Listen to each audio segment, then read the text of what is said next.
African woman fakes her death to witness Arab executive's family reaction. What they did at her funeral will terrify you.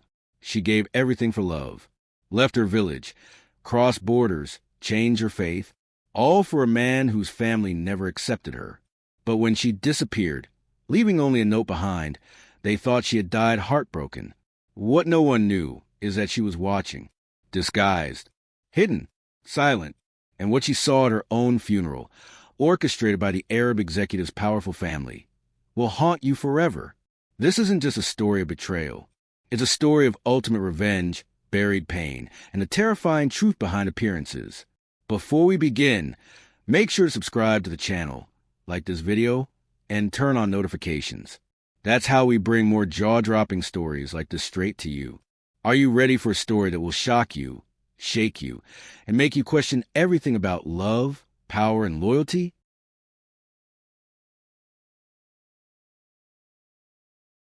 Her name was Amina Bari. She was born in a remote village along the Upper Volta River in Burkina Faso. Life there was harsh, simple, and deeply rooted in tradition. Her hands had known hard work since she could walk, pounding millet, fetching water, grinding shea nuts. But her eyes had always looked farther. That's how she met Karim Al-Fayed. He wasn't supposed to be there. A billionaire Arab executive from a powerful Gulf dynasty, Karim had come to Burkina Faso on a humanitarian tour, a PR move, if we're being honest. But when the convoy broke down near her village, it was Amina who approached with water, with warmth, with no fear. She didn't know who he was, and she didn't care. Karim, used of models, diplomats, and schemers, had never been looked at the way Amina looked at him. Her silence wasn't submission, it was strength. That fascinated him. He extended his trip. Then he returned again. And by the third visit, he told her, "You don't belong here." She didn't. And within months, he had her in Dubai. The transformation was unimaginable. From sun-scorched dirt floors to marble under her feet. From tribal chants to piano music echoing down golden hallways. Karim dressed her in silk, placed her in a penthouse, and whispered that she was the only one who saw him. The real him, behind the Rolex and the dynasty. But behind his love was a family, a ruthless, deeply conservative, blood-proud family. And she was not one of them. His mother, Amhana, never spoke directly to Amina. Instead, she ordered servants to remove the girl's food from the family dining table. His father, Sheikh Rashid, offered him land if he would correct his mistake. His sister refused to step into the same elevator. Karim tried to shield her. He paid for private tutors, a driver, English lessons, fashion consultants. He introduced her to select friends, but never in public. When she asked why, he kissed her hand and said, "The world isn't ready for us yet." But she was no fool. Amina could feel it, the whispers behind her back, the driver who wouldn't meet her eyes anymore, the invitations to charity galas that stopped coming. And worst of all, Karim was slipping away. Subtle at first, longer meetings, colder touches. But soon, he was gone 3 days at a time. No calls, no explanations. Then one day, she overheard the truth. He was to be married to Leila al-Hariri, daughter of an oil tycoon from Riyadh. A political alliance, a legacy move. They were already choosing venues. That night, Amina didn't cry. She walked barefoot across the cold marble tiles, stood on the balcony, and stared out over the glittering skyline of Dubai. And she made a decision. She would give them what they wanted, a world without her, but not in the way they expected. She began to plan her disappearance meticulously. First, she emptied her own accounts, slowly, in fragments over weeks. She sold jewelry Karim had given her, secretly, piece by piece, to a South African collector she met through a Kenyan housekeeper. Then she acquired a fake death certificate through an underground contact from her village who had once worked in border trafficking. Next, she left a note, written in her own hand. It was short and powerful. "If I was ever loved, let them cry for me now. If I was just a shadow, may I pass as one." She vanished the next day. And 2 days later, they found a letter next to a blood-stained scarf on the edge of a pier in Abu Dhabi. The media reported it as a suicide. African woman linked to billionaire executive disappears in suspected tragedy. Kareem's team released a sterile statement. We are heartbroken by the tragic loss of someone close to our family. We asked for privacy, but Amina wasn't dead. Far from it. She was sitting on a plastic stool in a beauty salon in Casablanca, having her long black hair cut short and dyed chestnut brown. Her skin was dark, yes, but her new identity was Senegalese. Her name? Fatou Diallo. A passport was being prepared. A new life in Morocco began. But she didn't want a new life. Not yet. Amina had something else in mind. She wanted to see what they would say when they believed she was gone. She wanted to hear their truth, unfiltered, raw. So 3 months later, she returned to Dubai. Not as Amina, but as Fatou, a quiet, middle-aged mourner from Senegal. She wore hijab, glasses, no makeup. She joined a small group of strangers outside the mosque where Kareem's family had arranged a private memorial. It wasn't widely publicized. In fact, it was a funeral of shame. Not a single word of honor was spoken. No eulogy. No mention of her sacrifices. No tears. Instead, Amina watched from the shadows. Azam Hannah whispered loudly, "May her sins die with her. May my son finally be free." And then she heard something that made her blood run cold. One of Kareem's cousins, standing beside a Mercedes, laughed and said, "Now we don't have to stage an accident. She did it for us." Amina froze. Her hands clenched into fists beneath her black abaya. But she didn't cry. Not yet. She had seen enough. But she wasn't done, because what she had planned next would expose every single one of them.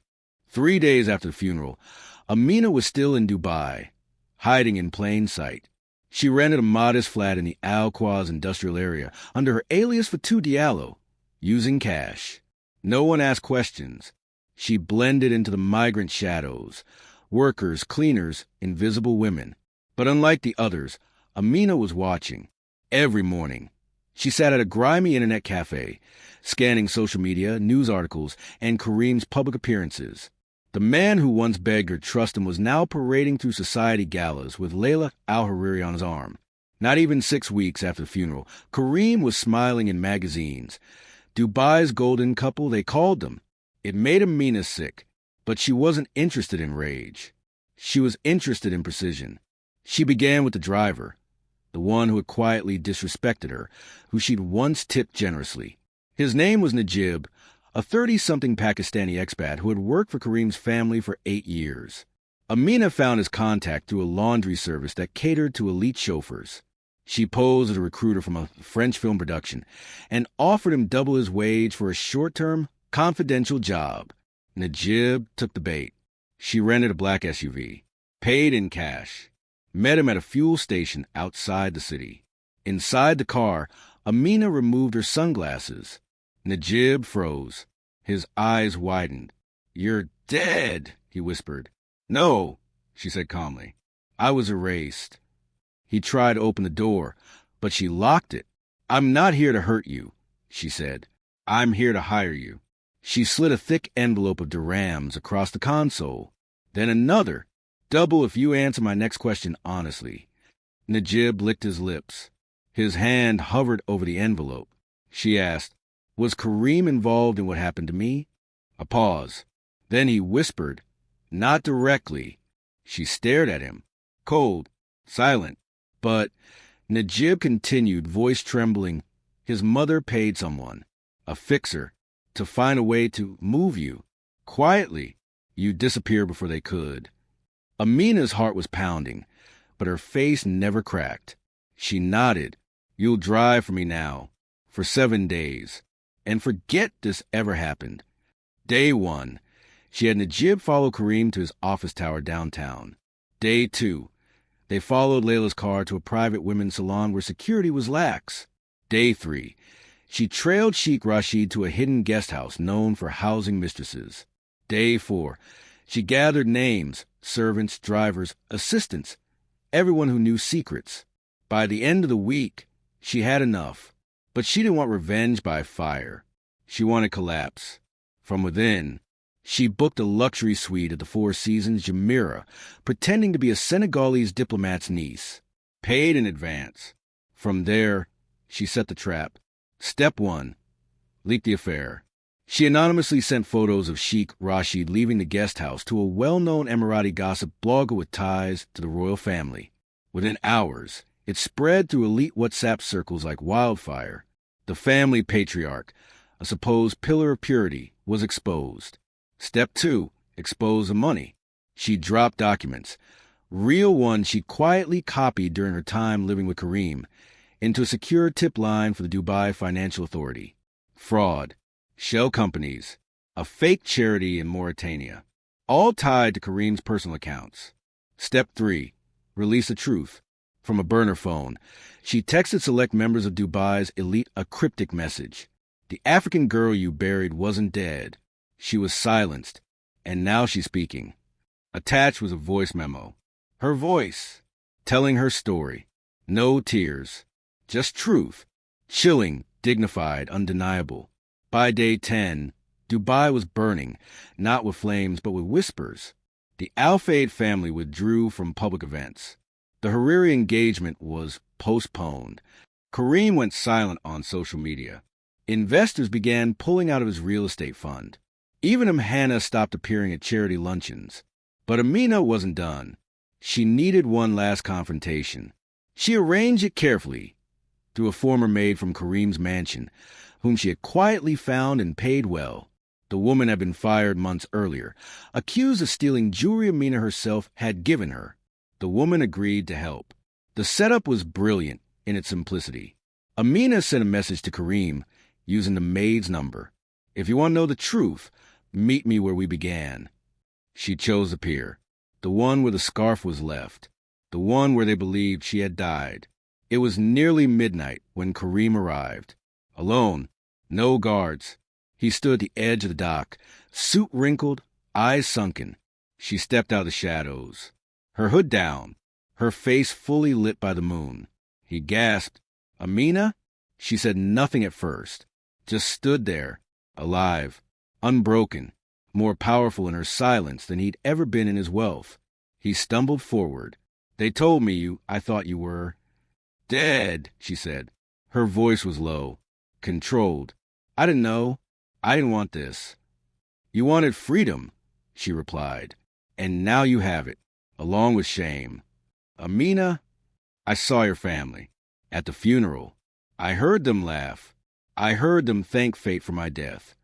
Kareem looked down. She stepped closer. "And you didn't even search." He tried to touch her hand, but she pulled away. "I loved you," he said. "No," she said. "You loved the idea of being loved, until it became inconvenient." He shook his head. "Let me fix this. We can go somewhere. Start again." She smiled, not with affection, but with finality. "I already started again. Without you." And then she turned, walked away, left him standing there, the man with everything, who had just lost the only woman who ever saw him. But just as she reached the street, her phone buzzed. A new message from an unknown number. "You think this is over? Be careful what you dig up. Some graves are not empty." Amina froze. The message had no name, but the number was traced to Leila al-Hariri's security firm. Her revenge had sparked something darker, and what came next would be far more dangerous than anything she planned. Amina sat frozen in her flat in Al-Quaz. The message glowed on her burner phone screen like a threat written in fire. "You think this is over? Be careful what you dig up. Some graves are not empty." The timing wasn't a coincidence. Her final confrontation with Kareem had only happened hours earlier. She had expected his family to react, maybe even panic. But this was different. The wording didn't read like a warning. It read like a trap. She reread the last line again. "Some graves are not empty." What did that mean? Amina had faked her own death. She had staged a scene with a scarf and blood from a butcher shop, enough to fool the press and create distance. There was no body, and no funeral with a coffin, only a note and rumors. So if someone claimed the grave wasn't empty, what exactly had they buried? That night, she didn't sleep. Instead, She pulled out her laptop and connected through a VPN to scrub the number. It was registered under an international business name, Al-Hariri Holding Security Division, Beirut office. Leila. She had just rattled the entire Al-Fayed empire, and now Leila Al-Hariri, the woman destined to marry Kareem, was moving like a queen avenging a kingdom, and she wasn't playing fair. The next morning, Amina checked out of her Al-Quaz flat. She left no digital trace behind, dumped a SIM car in the gutter, and moved to Sharjah, just outside the main city limits. There, under a new name, she rented a room in an old expat villa. It was time to shift strategies. She needed to know what Leila knew, because if Leila believed she was alive, she might want Amina exposed, or worse, silenced permanently. And if Leila thought someone else was buried in her place, that meant a body was buried. But whose? And who buried it? Amina reached out to the only person she trusted in Dubai's underground network, Basel, a Moroccan fixer who had once helped her forge her Senegalese identity. Basel worked with everyone: maids, drivers, smugglers, corrupt security guards. If anyone could trace the movements around the pier the night she vanished, it was him. They met at a juice stall in Dara, far from prying eyes. Basel wore a disheveled linen shirt, his hands always in motion. He greeted her like a ghost. "I thought you were dead." "I was. Now I need answers." She showed him the message. Basel squinted. "This isn't just about threats. This is a message about leverage. Someone thinks you buried a secret with you, something valuable."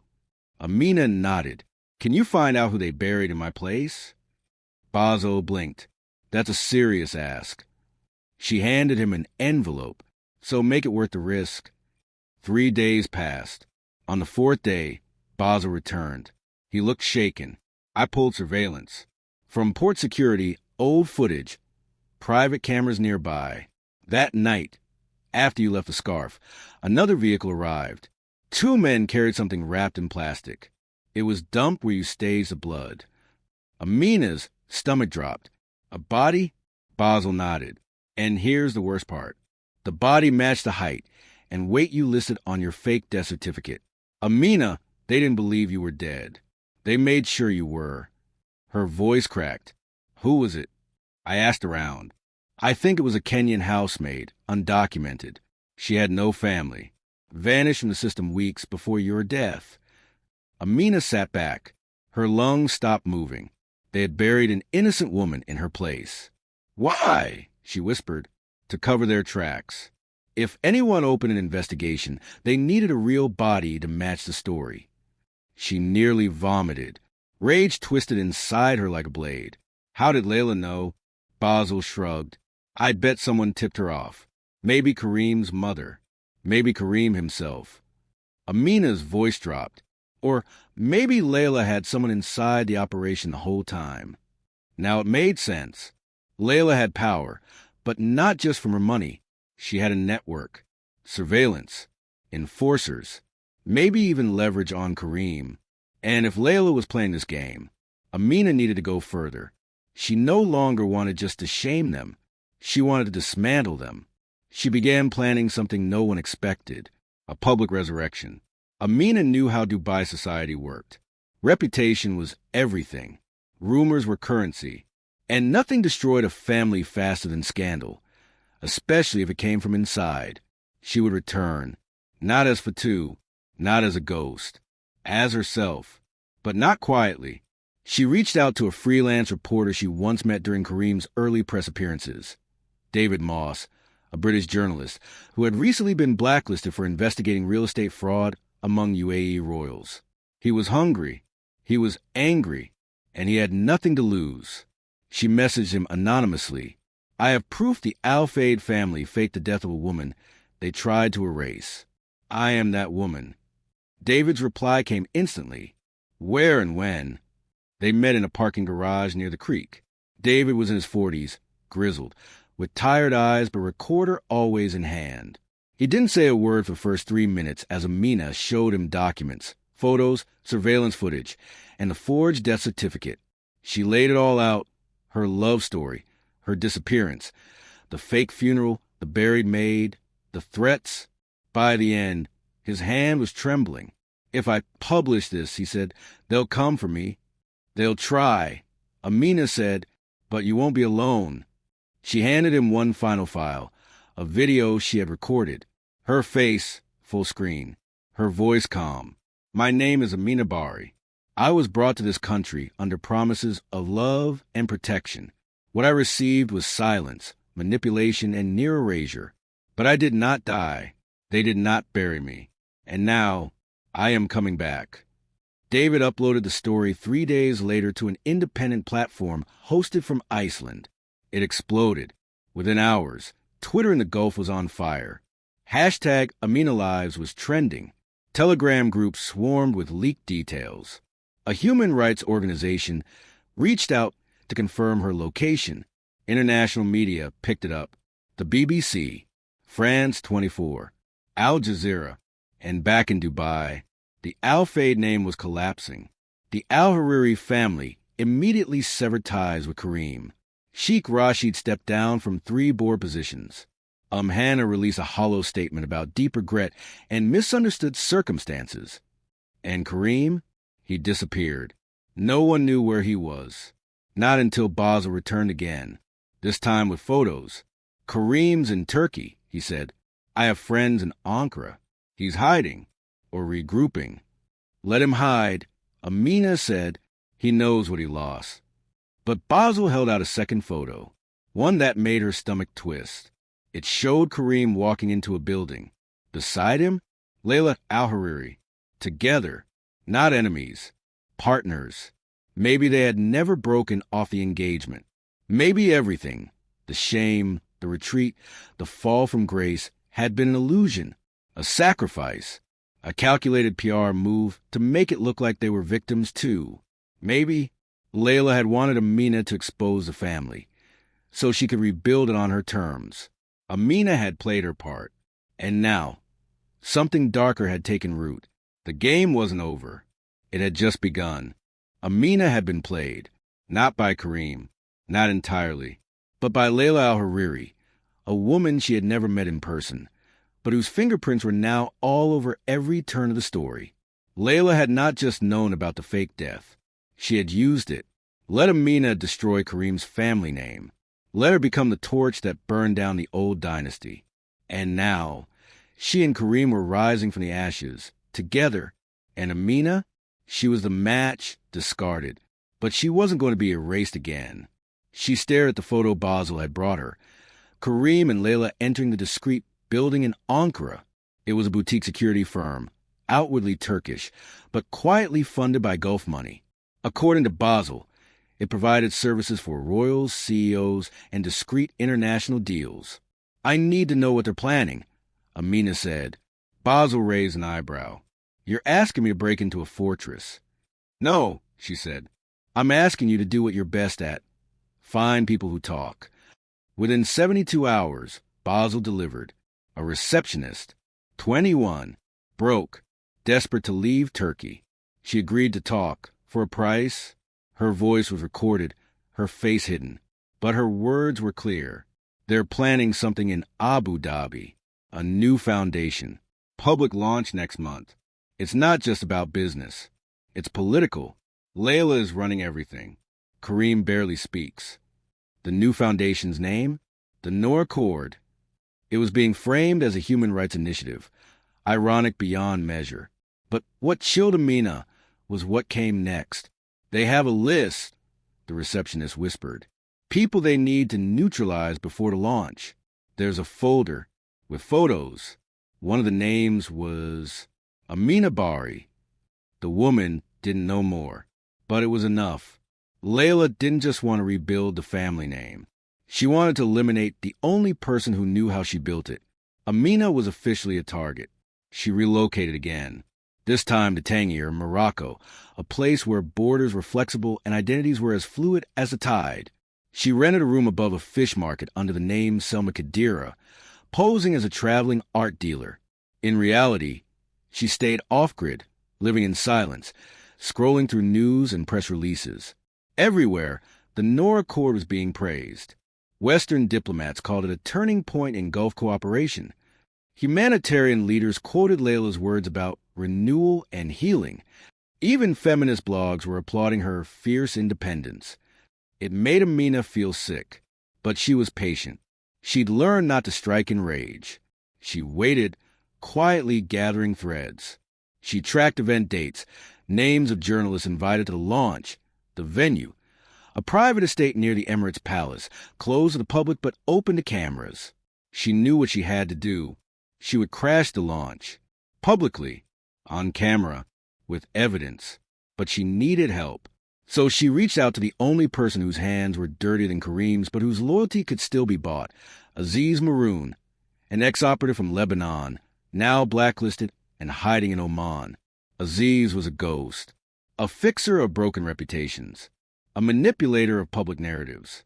But he owed Amina.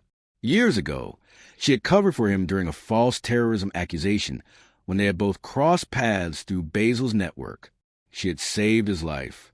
Now, she asked for his skills. They met in Muscat. Aziz was bald, heavily tattooed, and looked like a ghost in black linen. His eyes scanned constantly. "You know they'll kill you this time," he said calmly. "I don't care," Amina said. "I'm not afraid to die. I'm just afraid of being silenced." He paused, then smiled. "Then let's make you louder." The plan was meticulous. Step 1. Acquire credentials. Aziz forged her a UN delegate pass under the name of a Senegalese cultural envoy. The Nora Court event was scheduled to welcome over 200 global allies. The delegate list was bloated. No one would notice one more. Step 2. Assemble the data bomb. Amina and Aziz compiled everything. The surveillance footage of the fake burial, testimonies from former staff, proof of Leila's manipulation, Kareem's hidden accounts, even confidential communications Basel had intercepted from Al Hariri Holdings. Step 3. Stage the confrontation. On the day of the event, Amina would enter as a guest, wearing traditional African formal wear, her hair concealed under a ceremonial scarf. Cameras would be everywhere, but she wouldn't wait for the speeches to end. She would interrupt Leila, live, with everything. The night before the launch, Amina couldn't sleep. She lay in a borrowed hotel bed in Abu Dhabi, staring at the ceiling. She thought of her mother back in Burkina Faso, of the dreams she'd once had of simply living with dignity, of the days she believed love could rewrite your fate. Now, she carried no more illusions, only truth. At 3:12 a.m., her phone buzzed. It was Basel. "They know." Amina sat upright. "Who?" "Leila's people. Someone saw you in Muscat. You've been compromised." "Will they stop the event?" "No, but you won't get into the front." Her throat tightened. "What do I do?" Basel replied with a single sentence. "You go in through the kitchen, like every forgotten woman before you." The day of the launch arrived. The estate was glistening with wealth, white columns, gold trim, flowing fountains. Cameras from Al Arabiya and CNN were stationed outside. Delegates poured in, dressed in diplomatic silks and business couture. Inside, Leila stood on the main platform, cloaked in white and gold, her voice echoing. "The Nora Corps will be our beacon, a light where there was once silence. We dedicate this to every woman who was told she was not enough." That's when the lights cut out. 10 seconds of blackout. When they returned, a figure stood beside Leila on stage. It was Amina, not a delegate, not a whisper, but a storm. Her scarf fell. Her face was bare. Her voice was steady. "I am Amina Bari," she said, into the camera that was still live. Gasps echoed. "I was a silence beneath your empire. I was a grave that bought your peace. I was a woman you tried to bury alive." Leila stepped back, her mouth frozen. Security swarmed. But Amina held up a flash drive. "This contains your lies, your crimes, your cruelty. If you touch me, it uploads to every major journalist in this room, to the United Nations, to every woman who believed your face." A hush, then shouts. Someone cried, "Turn off the cameras." But it was too late. The story was already live. Hours later, the Nora Corps launch was canceled. Leila disappeared from public view. Kareem was spotted boarding a jet to Cyprus. Interpol began reviewing the documents. Amina? She vanished again, but this time not in shame, in power. And across the Arab world, her name echoed like a legend, the woman who returned from her own grave and brought down a dynasty. They call her La Femme Fantôme in the French press, the woman who outsmarted the richest family in the Gulf.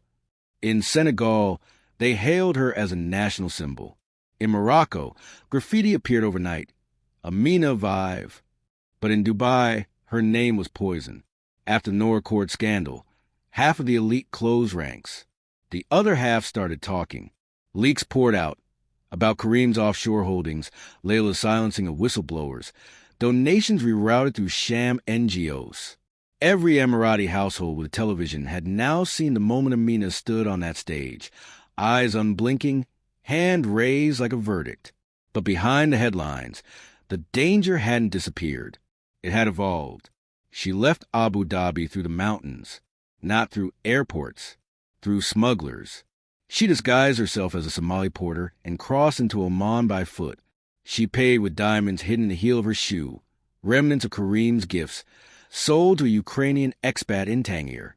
Basel arranged the transport. Aziz arranged a new ID. The passport said she was Noura Djibouti, born in 1986. Her new destination, Jakarta. But Amina didn't make it that far. She never intended to. She landed in Istanbul and waited for 2 weeks. She didn't contact anyone. No calls. No signals.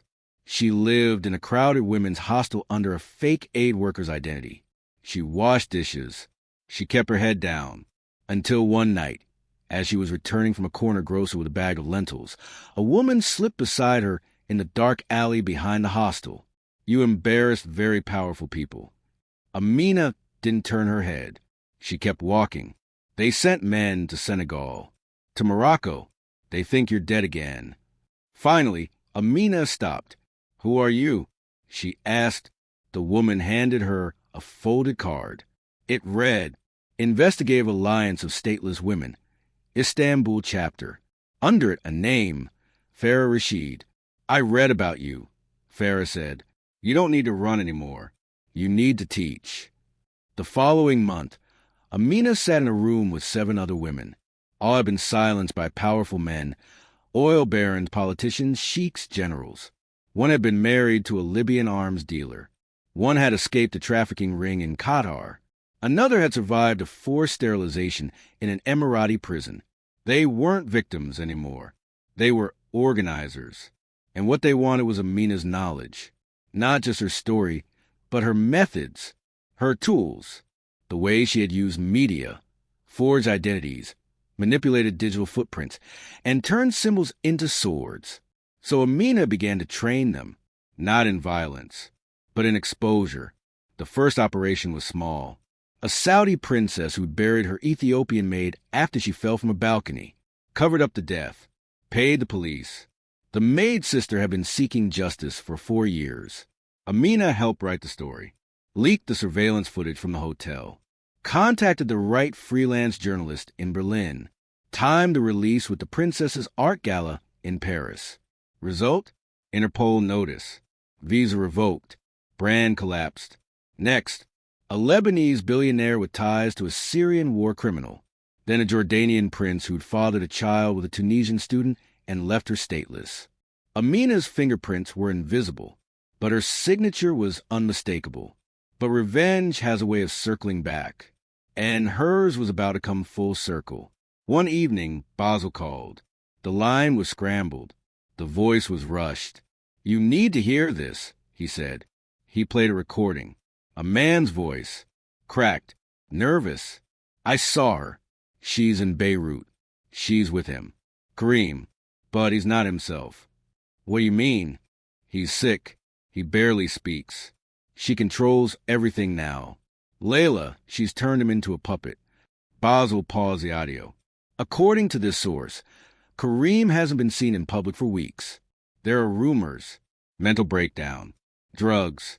Maybe worse. Amina's hand tightened around the phone. He had destroyed her life, abandoned her, tried to erase her. And now he was unraveling, under Leila's control.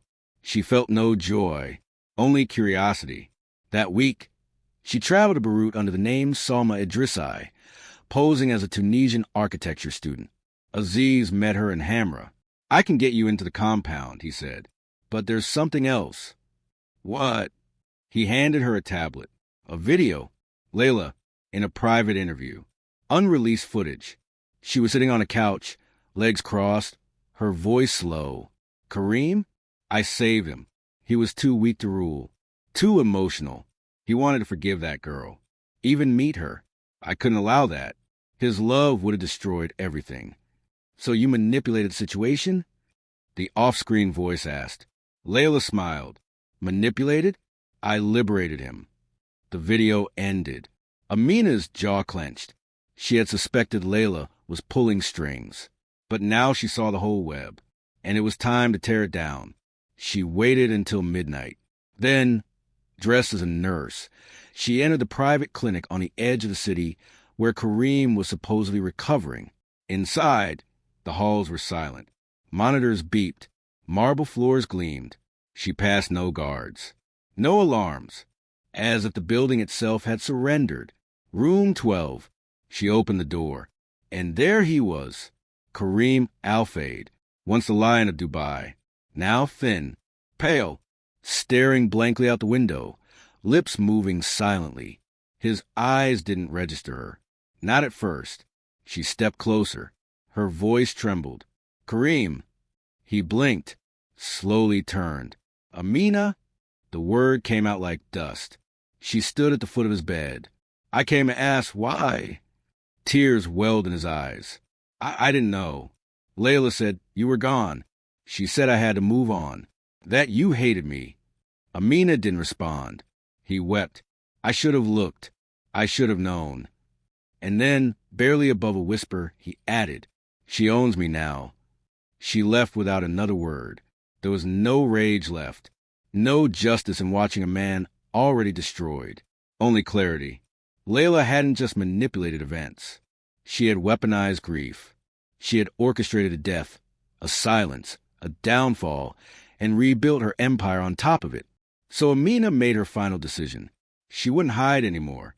She would become a beacon, not a symbol of revenge, but a leader of those who'd been forgotten. She would found her own initiative. Its name? Bari. In Swahili, it means the ocean. Vast, patient, unstoppable. Today, the Bari Initiative operates across 6 countries. It offers legal support to undocumented women, exposes corruption, trains survivors in cyber resistance and digital warfare. It has taken down 2 oil magnates, 1 prince, and a foreign lobbying ring. And in every training room, on every wall, there is one photo. A woman, standing alone on a stage in Abu Dhabi. Eyes steady, voice raised. Proof that no matter how much power tries to bury the truth, some women refuse to stay dead.